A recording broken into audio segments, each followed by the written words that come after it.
Assalamu alaikum wa rahmatullahi ta'ala wa barakatuh. Students, this is Katsina State Senior Secondary School Online Connect program powered by Exponential Computer. This is a biology class, SS2, second term, lesson 1.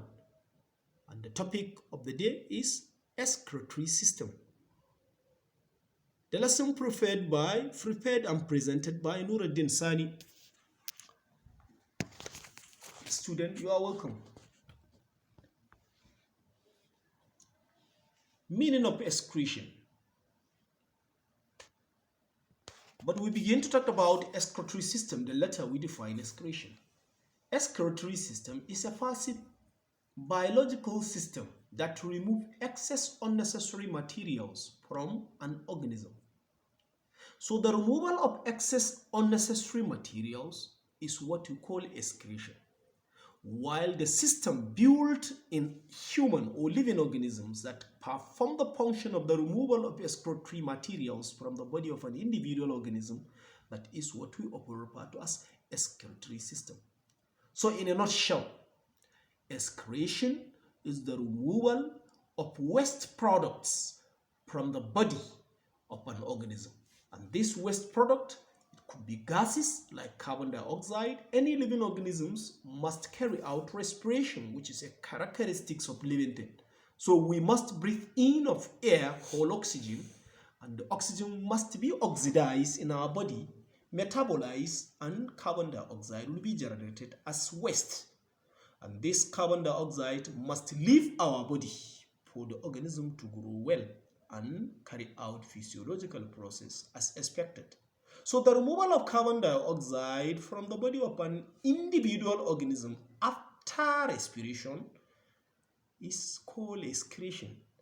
Again, we administer so many food items into our body, and these food items must undergo the process of digestion, which is the breaking down of complex solid materials we eat into smaller water-soluble absorbable molecules with the help of digestive enzymes present in the alimentary canal for easy absorption and assimilation by the cells of the body. So when food is digested in our body, the waste product generated, for example, when somebody eats meat after metabolism of the digested protein, meat as protein, the waste product will be transported to the kidney, and then the kidney will metabolize the waste from the protein we ate and convert them into urine, and then the urine must squirt out of our body via the urinary system. So the removal of urine out of our body is also excretion. Our skin also remove sweat, excess water from the body, and this excess water from the body is also waste product, and it has to be removed from the body. So if waste is allowed to be accumulated in our body without removal, it will lead to poison of the system, and poison of the system arrests the life of the organism. So in a nutshell, excretion is the process by which waste materials from the body are get rid of the body, so as to help maintain homeostasis within the organism and prevent damage to the body. When we say homeostasis, means the regulation of fairly constant internal environment of an organism. So when we say regulation of fairly constant internal environment of an organism, simply means that in our body, all materials needed by our body for growth and development, they are required in a particular amount or quantity, which such quantity we call it set point value. Let me give you an example. In a body of a normal adult human being, he requires about 90 milligram per 100 centimeter cube glucose, meaning that in each 100 centimeter cube of blood of adult human, he requires 90 milligram of glucose. So if this level of glucose rise above 90, there will be a problem. If it fall below 90, there will be also a problem. So when will we say that there is no problem? When the level of this glucose is maintained within the set point value, which I tell you, that means 90 milligram per 100 centimeter cube. So if glucose go beyond 90, that means, let's say, for example, 120 milligram, meaning that the person is having hyperglycemia. And if this glucose fall below 90 milligram, let's say 75 milligram per 100 centimeter cube, the person is said to have hypoglycemia. So we want the level of glucose to be maintained at 90 milligram per 100 centimeter cube for the body to function well. So for an individual organism body to function well, he need to excrete waste product. Excretion of waste product will make the organism to maintain homeostasis. That means steady balance of physiological variables in the body, like the glucose we mentioned. Next slide. Types of excretion. There are different types of excretory system as follows. We are referring to types of excretory system. So different organisms have different types of excretory system. Contractile vacuum, phlegm cell, Nephridia, Maleficion tube, kidney, stomata, and lenticels. Organisms using contractile vacuum for excretion are referred to as unicellular organisms. Most of the unicellular organisms, they use contractile vacuum to excrete waste product from their body. Contractile vacuum. When we say unicellular organism like amoeba, paramecium, botticella, balantidium, odigonium, zyginema, and the rest of them, all these are unicellular organism. Euglena is also part of them. Then phlegm cell. Phlegm cell is an excretory system found in plankton like planaria, while Nephridia is an excretory system found in earthworm. Maleficion tool is an excretory system found in insects, while kidney are excretory organs found in vertebrates. Stomata and lenticels are excretory organs found in plants.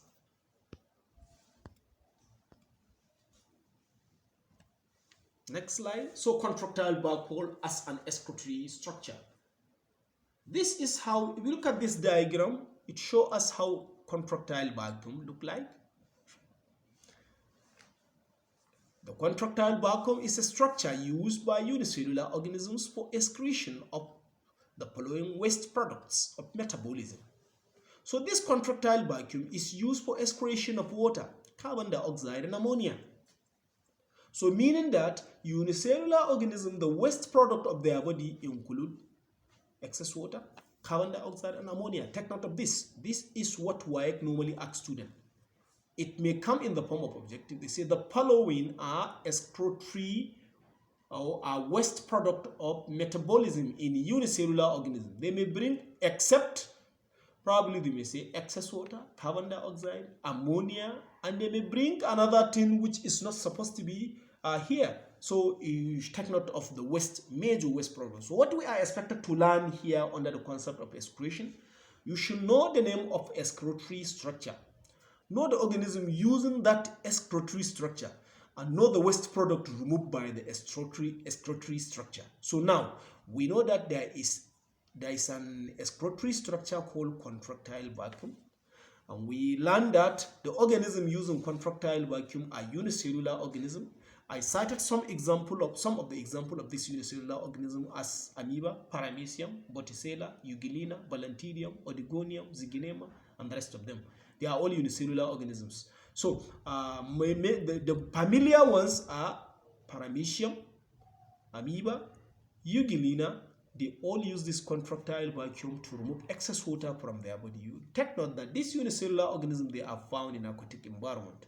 So, and they are made up of one cell. Water is constantly going into their cells. So as the water is coming, this contractile vacuum, there are many in their body. They keep on collecting the excess water. The moment the contractile vacuum filled up with excess water, it will move slowly from the cytoplasm of the organism and attach itself to the pellicle of the cells and push the water out, while another vacuum is there collecting the water again. So that is how the organism used to regulate water content. And at the same time, carbon dioxide, it passed by diffusion into their body. Oxygen passed by diffusion into their body for respiration. Carbon dioxide will also leave their body by the process of diffusion via the follicle or cell membrane. Ammonia is also excreted by the contractile vacuum. So take note that. Now, one of the type of excretory system and excretory structure or organ is contractile vacuum. And this contractile vacuole is found in unicellular organism. And this unicellular organism, they use the contractile vacuum to excrete excess water, to excrete carbon dioxide, to excrete ammonia. Next, we also have phloem cell as excretory organ. Phloem cell is an excretory organ in flatworms, and the organs remove the following metabolic waste product: excess water, ammonium, and uric acid. And this is the structure of contractile vacuum, structure of phloem cell. If you look at the center of the cell, you may find out that there are some thread-like structure which you often refer to as ciliary phloem. And this ciliary phloem, they are the ones that will perform the function of wiping and pushing the waste materials until they get to the intercellular duct, which is the last level below the diagram. And then the waste product pass through this intercellular duct and pass through the main channel where they will squirt out of the body of the organism, possessing this type of organ as excretory structure. We made mention that example of organisms that have phloem cell are flatworms, particularly, to be specific, planarial worms. They use phloem cell to excrete excess water, to excess ammonia, to excrete ammonium, to excrete uric acid. The next slide is telling us about Nephridia as an excretory organs. Nephridia is an excretory organ in earthworm. The organ removes the following metabolic waste products: ammonia, uric acid, excess water. If you look by the side here, this is a diagram of Nephridia, and that is how it looks like, and it functions in the elimination of this waste product. So take note here, 3 things to take note.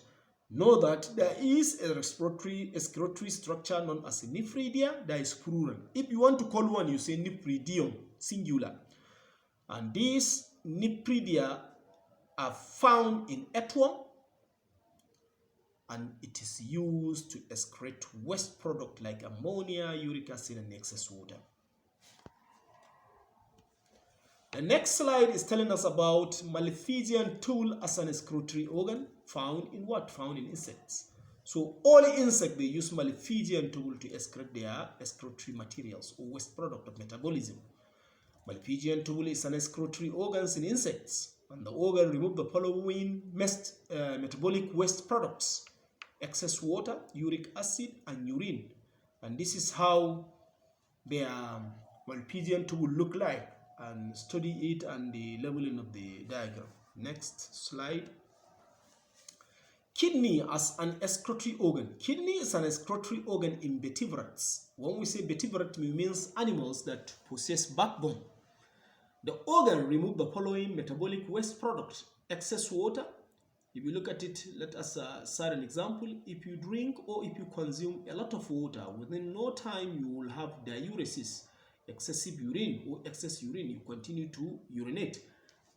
And this urination is one of the processes carried out by kidney to remove the excess water out of the body of an individual organism. Ammonium is also part of the waste product of metabolism that the vertebrate eliminated, then urine, as well as excess drugs. Excess drugs is also part of the waste products we remove. For example, I want to believe that each and every one of you, or majority of you, have one time in their life tested a drug called amphiculus. So whenever you take a drug called amphiculus, sometime if you are urinating, you will hear the booming of that amphiculus coming to your nose. This is an indication that the excess of that amphiculus, or part of the drugs that are not being absorbed by your body, are being squirted out of your body via the urine. And the urinary system is made up of kidney, ureters, and bladder. So urine, the moment you take drugs, they will pass through your digestive system. They will be digested and absorbed. The excess drugs which cannot be absorbed will be transported by the blood to your kidney. From the kidney, they undergo filtration. The excess drugs will pass through the ureters of the kidney, coming down to the bladder, join urine, and squirt out of the body. So the waste product excess water, ammonia, urine, and excess drugs. Next slide. Stomata and lenticels as excretory structures in plant. So biology being the study of plants and animals, whatever we did in plants, we have to equilibrate the situation by studying the animals, or whatever we did in animals, we equilibrate the situation by looking at the process in plants. So excretion plants are not exception. They are living entities. They raise byproducts and they have to excrete them. So the stomata and lenticels are the excretory structures in plants, and the structure remove the following waste product. However, the location of these stomata in plant, they are found in the lower surface of the leaf, beneath the leaf surface. If you look at the leaf, you will find out that the leaf, it has some tiny pores, just like what is obtainable on the skin of human being. If you have a close examination of your skin, you will see that as if somebody used needle to perforate your skin, there are some tiny pores. The same thing applicable to the leaves of the plant. There are such tiny holes. That tiny holes are the stomatas, even though they are microscopic for you to study them clearly. So it's a part of the plant where oxygen enter, carbon dioxide exists. So exchange of gases take place through the stomata.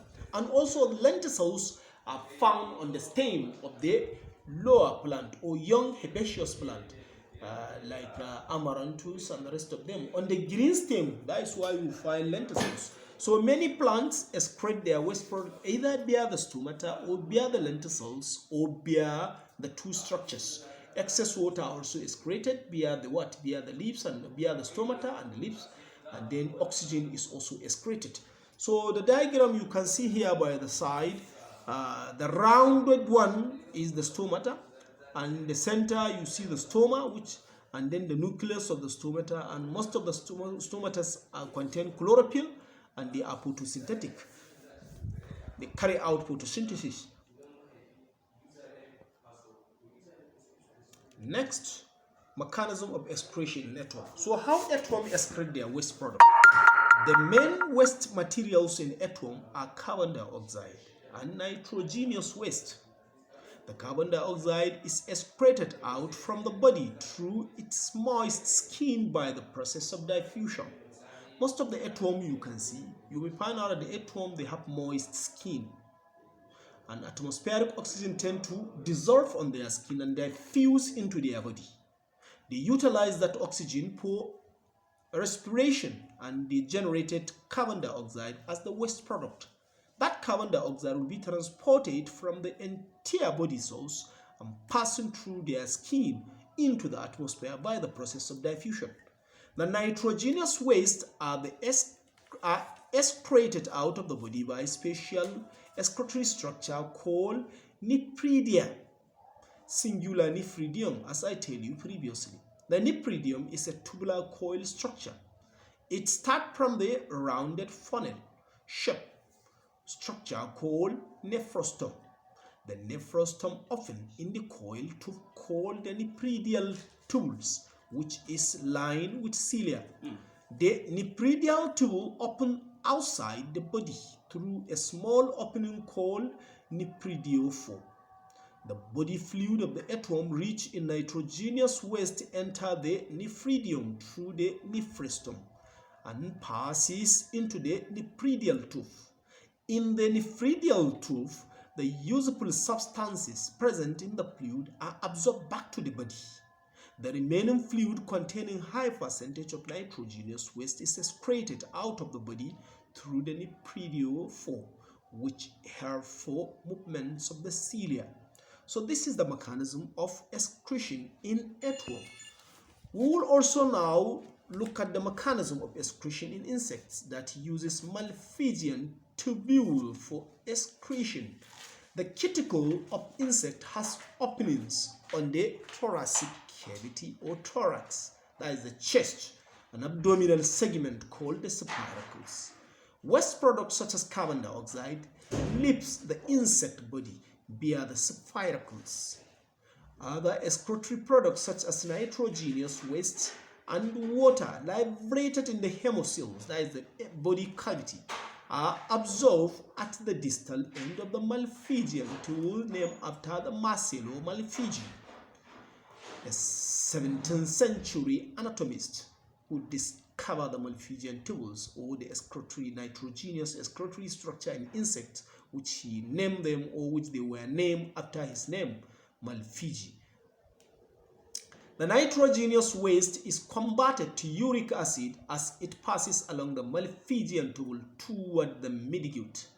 A lot of water is also reabsorbed from the Malefician tubules. These change the uric acid to solid crystals as it reaches the proximal end of the Malefician tube. In the hindgut, more water is reabsorbed by the rectal gland towards the urine, which eventually leaves the body is very concentrated, almost a dry solid. So this efficient excretory system is a good adaptation for desert organisms. That is why many insects inhabit the desert environment, because their excretory system is highly efficient for reabsorption of water back into their system. That is why majority of the insects can survive longer in the desert environment, because if they take a little water, their excretory system have the tendency to keep on reabsorbing water and reusing the water until rainfall resume. That is why they are good water managers. Mechanism of excretion in mammals. In mammals, when we say mammals, are organisms that give birth to their young ones alive, and the female one breastfeed their young ones or feed the young ones with milk from the mammary gland. Carbon dioxide, excess water, heat energy, sweat, bile, and cholesterol. Excess salt, urea, urine, and excess drugs are the main waste materials in mammals. Carbon dioxide, excess water, and heat energy are excreted out from the body through the lungs during the breathing out or exhalation or expiration. So whenever we inhale in of oxygen, that is breathing in, that is external respiration, we tend to inhale air rich in oxygen, and it goes into our lungs. From our lungs, it passes through the pulmonary vein from the lungs to the left atrium of the heart, where it will be forced to move down into the left ventricle, and during the rhythmic movement of the heart, when the heart compresses, it will now form the blood carrying this oxygen to pass through the aorta of the heart, thereby distributing oxygen into the general body circulation. So when the body cells utilize the oxygens present in the blood, they send byproduct, which is carbon dioxide, and the same blood will now transport this carbon dioxide from the various cells and tissues of our body back to the right atrium of the heart. From the right atrium of the heart, the blood will then now pass through the tricuspid valves and get into the right ventricle of the heart, passing through the pulmonary artery and go back to the lungs carrying carbon dioxide, and an individual person has to breathe out to expel carbon dioxide and inhale another oxygen, and the process continues throughout the person's life. Sweat, urine, excess salt, and water are excreted out from the body via the skin by the process of vasodilation. So vasodilation and vasoconstriction are the two processes that ensure regulation of heat and also excretion of excess water from our body. When we say vasodilation, that means when the temperature of the environment is so high. So the process known as vasodilation takes place, whereby our skin pores will open, thereby allowing excess heat to be escaping from the surface of our skin, carrying water vapor, and then leading to condensing of the sweat on the surface of the skin. That is why whenever we sweat profusely, our sweat contains water, urea, and salt. That is why when we sweat and it happens that we cool and dry, if you lick your skin, you feel that the skin appear more salty. And if you sweat without taking bath, you didn't clean yourself, after some time you begin to feel as if like you urinate in your clothes. The element of urea coming into contact with your skin and with your clothes. That is why many Yaro boys around Almajiri, when they move around, you will begin to hear that as if they are urinating in their clothes. Yes, the booming of urine will start coming out. So the sweat contain urine inside, contain excess water. So that is why it is advisable that whenever an individual sweat profusely, he should take a shower and clean himself to remove that excess urea on the surface of the skin, as well as excess salt that are found on the surface of the person's skins. Bile and cholesterol are excreted by our liver. So our liver excretes bile and cholesterol. Excess salt, excess water, excess drugs, and urine are excreted out from the body through the kidneys via the urinary system.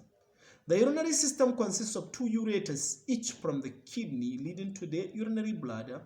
Each ureter receives urine and other waste product from the pelvis and empty the waste into the urinary bladder, which opens periodically and eliminates the urine and other waste products out of the body through the urethra.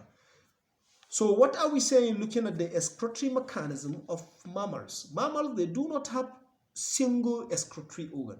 Many structures perform the function of excretion, but the major excretory structures in mammals is our kidneys. But we need to understand that skin is also excretory structure in humans because it excretes sweat that contain urine and also excess water. We also learned that the lungs is also excretory organ as it excrete excess carbon dioxide, excess heat, and excess water. And we also learned that our liver is also excretory structures as it excretes bile and cholesterol.